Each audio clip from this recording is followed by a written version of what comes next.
Hi, I'm Yuriy from the University of Massachusetts Amherst, and that's Nino from the University of Southern California. We're incredibly honored today to receive the SEAM's Most Influential Paper Award for our SEAM's 2007 paper titled An Architectural Style for Solving Computationally Intensive Problems on Large Networks. This work inspired about half a decade of our own research, and, as we'll describe in a minute, lots of other folks to work in a diverse set of research disciplines. We want to thank the SEAM's Most Influential Paper Awards Committee and the entire SEAMS community for supporting our work. Back in 2007, we created a way to perform computations in a network without letting the machines doing the computation know what they're actually doing. We called our system Style. Well, actually the name came a little later. Style allowed you to, potentially, compute on untrusted machines without giving away your private data. And before I tell you how we did that, let me first describe the impact this work has had since 2007. Our work was a biologically inspired way of writing software for distributed systems, and it built pretty heavily on purely theoretical mathematical model of self-assembly. So our work itself was inspired by many different disciplines, and I think as a result, it has inspired work in a large number of disciplines as well. In 2008, Frey and co-workers studied self-organizing manufacturing systems, building on some of our ideas. In 2011, you and co-authors related natural and societal systems to software, and the ideas of self-assembly played an important role. In 2012, Hopped, published right here in SEAMS, looked into business process adaptations inspired by Style's ideas. In 2014, Stefan and co-authors had a series of papers in ASC and Usenix Hot Cloud on program analysis for processing data while keeping it confidential, which, coincidentally, built on exactly the task Style was originally designed for. In 2018, Tolba extended the ideas to distributed authentication in vehicles, which may be untrusted. Recall that behind Style is a purely mathematical model of self-assembly, and so it has inspired work in that field as well. Lee's paper is just one of a whole basket of research in computation in the tile assembly model that builds on our models and systems. In the theoretical model, it was inspired by the notion of computing with molecules, computing with DNA, and there's been significant work, including some by Giron in 2019, both on improving the theoretical model we built based on DNA computing and improving DNA computing, typically using self-assembly, based on the models. And most recently has been some out-of-the-box work on smart grids enabled by blockchains, also inspired by some of our ideas. Oh, and Style inspired us as well. The 2007 paper in SEAMS was just the beginning. We kept building on these ideas to explore fault tolerance in distributed systems, published in ICD-CS in 2011 and in TSC in 2015. We worked on cloud privacy, published in the Cloud Conference. That work was also the subject of a US patent.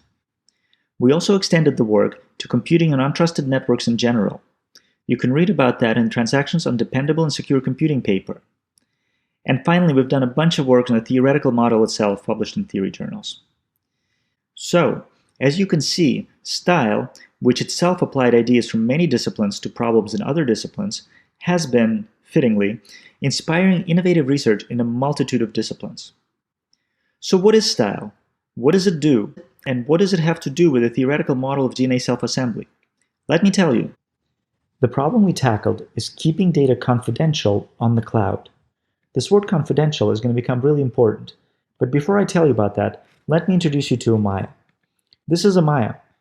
Amaya runs a small pharmaceutical company, and she's working to create a drug to treat cancer.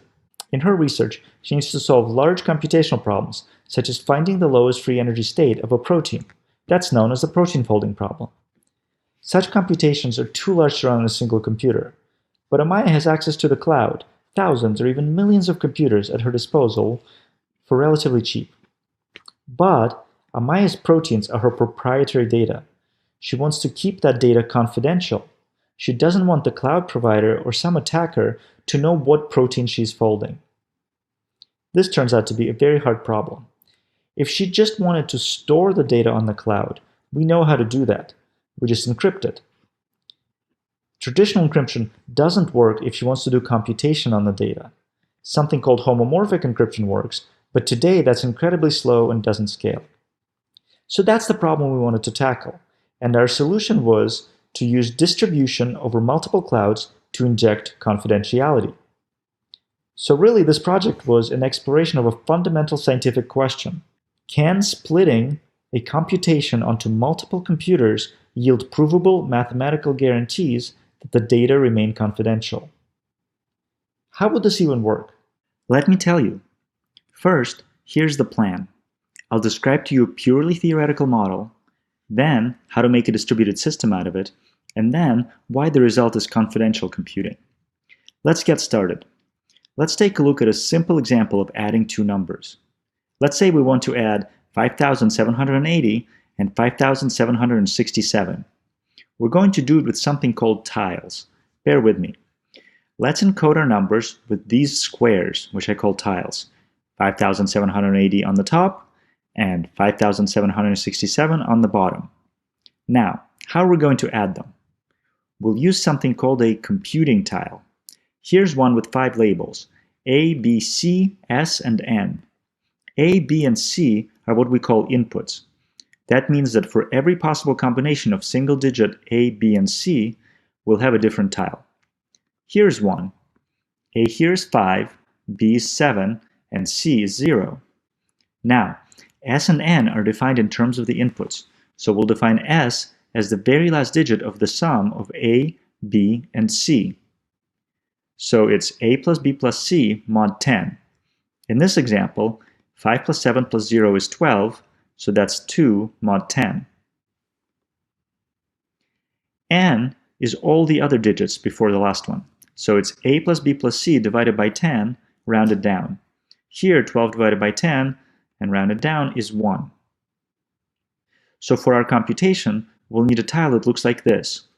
And for every combination of A, B, and C, there'll be a tile, like this one, and many, many more. Now, what do we do with these computing tiles? Remember our input? We're going to say that a tile can attach whenever it has 3 neighbors, and all the labels match. There's exactly one place here with 3 neighbors. So one of those computing tiles can attach here, the one with 0s on top and the right side, and 7 on the bottom. So what must be S and N? Well, follow the formulas.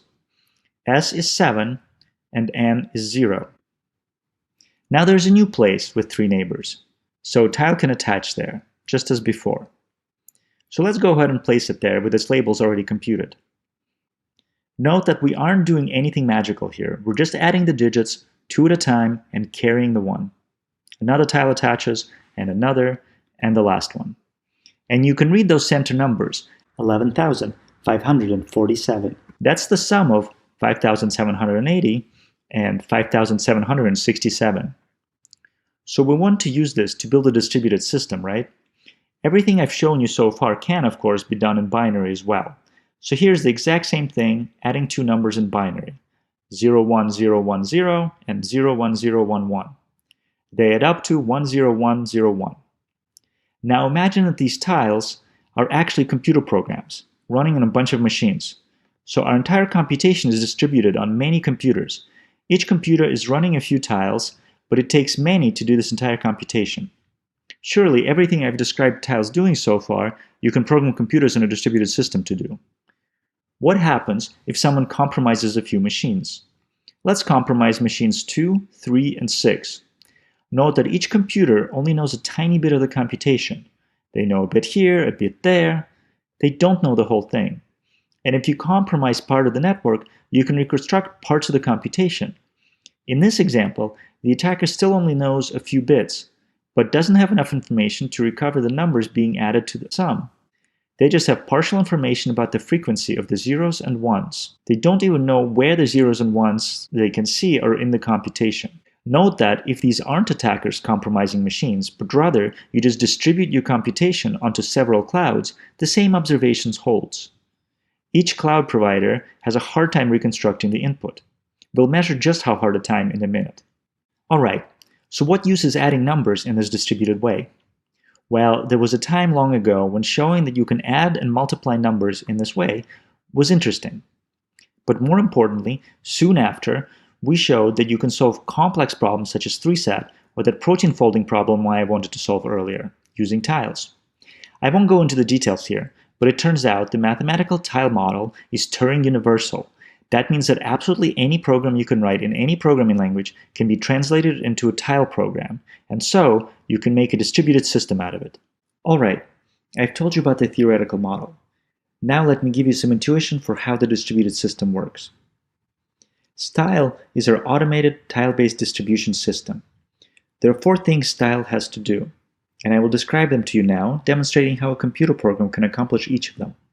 The 4 things are setting up an input, self-replicating that input, recruiting neighbors to grow assemblies, and reporting the solution back to the user. The low-level details and relevant algorithms are all in the paper. My goal here is to convey intuition. The first thing a style system has to do is deploy an input assembly that encodes the input. This is the most straightforward step. The client computer simply contacts nodes on the network and asks them to deploy the various tiles, telling each who their neighbors are. This only happens once and doesn't really need to scale. Once that's done, style enters its second phase, replication. Each of the nodes deploying an input tile uses our special node discovery algorithm to find another node that can deploy the same type of tile. This discovery algorithm guarantees some things, including that the adversarial nodes cannot affect other nodes' choices. The proof's in the paper. The tiles coordinate to let their replicas know their respective neighbors, creating complete copies of the input assembly entirely on their own, in parallel. Each input assembly then enters the recruitment phase. Adjacent tiles use the node discovery algorithm to find nodes that deploy tiles they can attach as their new neighbors. This makes the entire assembly grow. This recruitment algorithm uses multi-party secure computation to ensure that nodes can recruit neighbors without sharing the data they themselves are deploying. Finally, as the assembly keeps growing, there's one special tile it can attach, this black tile in the top left corner. This tile can only attach when the assembly finds a solution. The tile can then communicate to the client the nodes whose tiles encode the solution, and the client can query those bits to reconstruct a solution for itself. So, what does this all mean?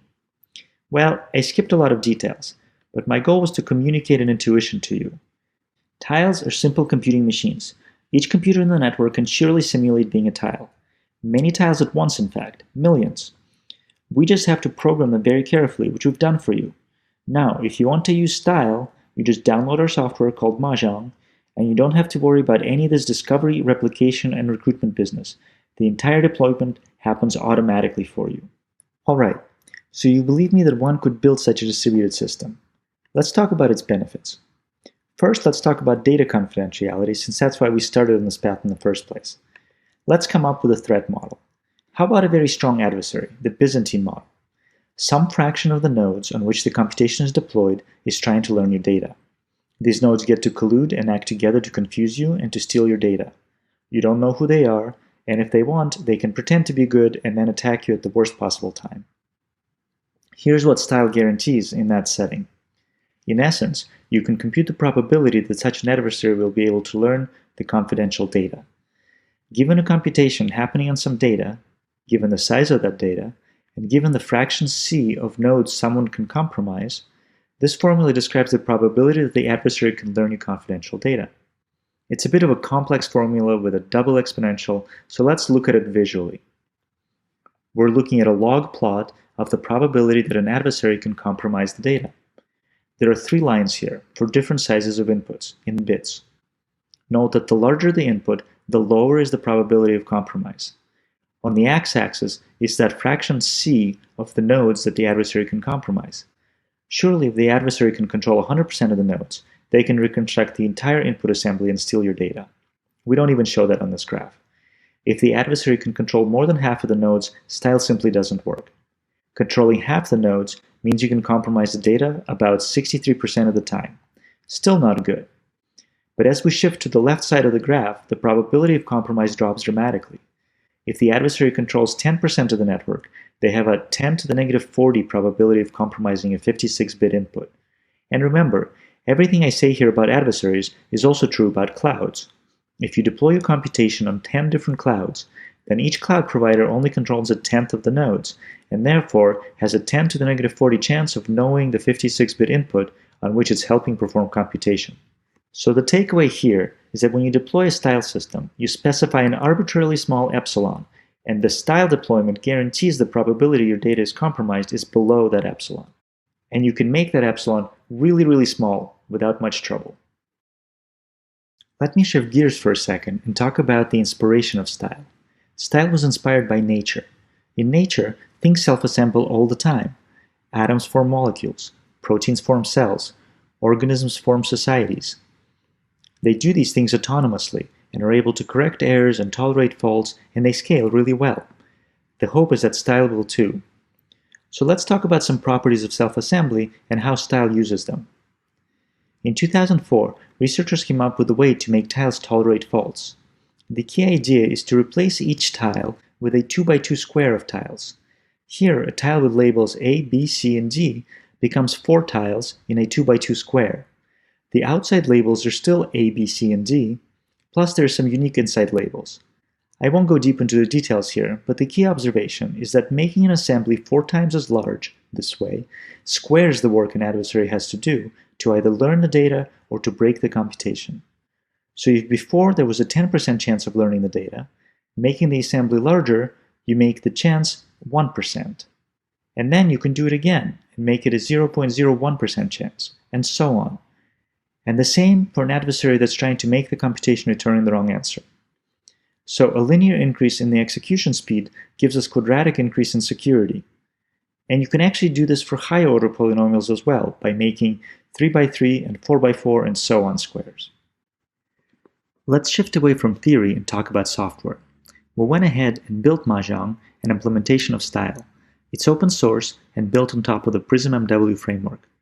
It takes as input as a computational problem you want to solve and automatically produces a distributed system that follows the style deployment principles.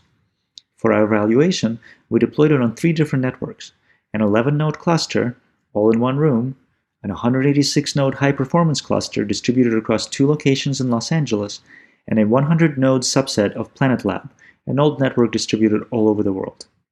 We wanted to ask 2 questions. Does the system scale? And does network delay make the system too slow to use? First, let's talk about scalability. We deployed Mahjong on parts of 3 different clusters. We also made a simulation-based version called Mahjong to simulate very large networks. We found that if you give Mahjong twice as many nodes, you get about a 1.9 times speedup. That's pretty close to optimal scalability. We know style will be slower than running things in a single machine, so what we want is to be able to make up for that by throwing many more machines at the problem. That's exactly what happens.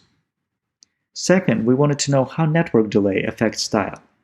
The reason this is important is that what style does is it takes the low-level operations that happen on single bits within CPU and distributes them over the slow network channel. This is bound to result in an incredibly slow system, right?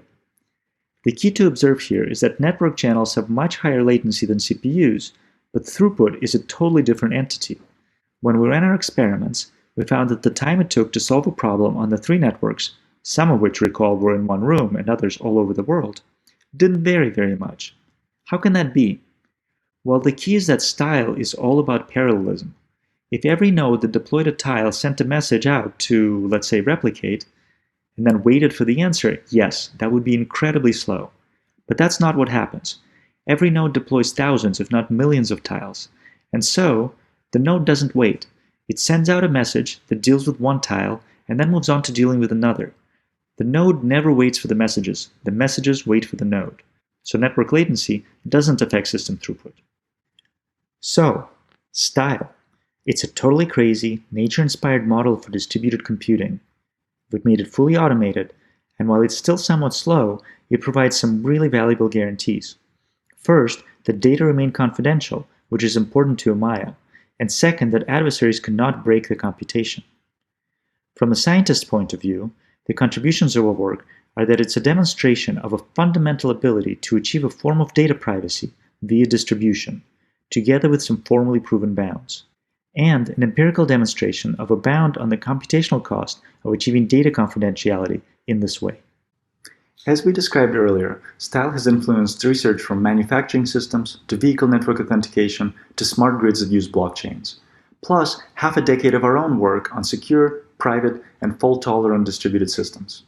We'd like to thank one more time the SEAM's Most Influential Paper Awards Committee for giving us this prestigious honor, and the entire SEAMS community. It is a pleasure to read about your exciting new results about self-organizing and self-adapting systems every year. Keep up the great science. Thank you.